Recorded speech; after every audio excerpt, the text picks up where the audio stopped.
Načini pokopavanja in slovesa od umrlih se s časom spreminjajo. Temu sledi tudi urejanje pokopališč.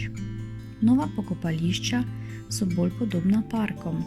Posamezni grobovi zasedajo manj prostora, pokopališče pa lahko služi svojemu namenu dalj časa in hkrati deluje kot javni park.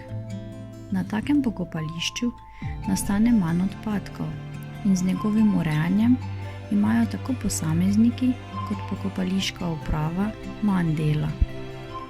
Ker gre za posebno občutljivo področje, je treba spremembe uvajati v sodelovanju z uporabniki in postopoma.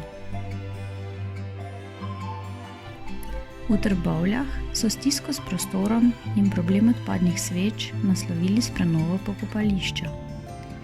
Ta je zajemala izgradnjo kostnice, ureditev območja za parkovni pokop in preureditev prostora za raztros z novim načinom obeleževanja. Komunala Trbovlje s tem uvaja alternativne oblike pokopa in druge trajnostne rešitve urejanja pokopališč ter tako zmanjšuje tudi obseg in stroške vzdrževalnih del.